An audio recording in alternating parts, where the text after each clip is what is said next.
Viktimologi, mengulas seputar korban. Viktimologi adalah suatu studi pengetahuan yang berasal dari kriminologi. Pokok pengetahuan dan pembahasannya terkait dengan kejahatan, yaitu akibat dari kejahatan itu sendiri yang menimbulkan adanya korban. Korban dari suatu kejahatan tentunya menyandang statusnya sebagai korban karena mengalami kerugian, yang juga merupakan dampak dari kejahatan serta hal yang dibahas dalam viktimologi. Viktimologi pada mulanya difokuskan mempelajari tentang korban kejahatan atau spesial viktimologi. Hal tersebut terjadi akibat ketidakpuasan beberapa ahli kriminologi yang mempelajari kejahatan dengan berfokus dari sudut pandang pelaku. Pengertian viktimologi mengalami 3 fase perkembangan, yaitu fase pertama. Pada awalnya viktimologi hanya mempelajari korban kejahatannya saja.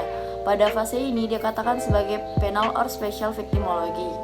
Fase kedua, viktimologi telah mencakup korban kecelakaan. Pada fase ini disebut sebagai general viktimologi.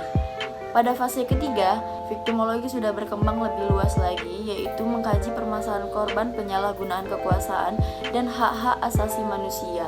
Pada fase ini dikatakan new kriminologi. Menurut Bambang Waluyo dalam bukunya yang berjudul Viktimologi Perlindungan Korban dan Saksi, bahwa yang dimaksud dengan korban adalah orang yang telah mendapat penderitaan fisik atau penderitaan mental, kerugian harta benda, atau mengakibatkan mati atas perbuatan atau usaha yang melanggar hukum yang dilakukan oleh pelaku tindak pidana. Sedangkan menurut Arif Gosita menyatakan yang dimaksud dengan korban itu adalah mereka yang menderita jasmaniah atau rohaniah yang diakibatkan oleh tindakan orang lain mencari pemenuhan diri sendiri atau orang lain yang bertentangan dengan kepentingan dan hak asasi yang menderita. Menurut Undang-Undang Nomor 31 Tahun 2014 Pasal 1 Ayat 3, korban adalah orang yang mengalami penderitaan fisik, mental, atau kerugian ekonomi yang diakibatkan oleh suatu tindak pidana. Viktimologi meneliti tentang topik-topik tentang korban, seperti peranan korban pada terjadinya tindak pidana, hubungan antara pelaku dengan korban, rentannya posisi korban, dan peranan korban dalam sistem peradilan pidana. 5 bentuk tipologi korban. Yang pertama, primary victimism, yaitu yang menjadi korban adalah individual atau orang perorangan. Yang kedua, secondary victimism, yaitu yang menjadi korban adalah kelompok seperti badan hukum.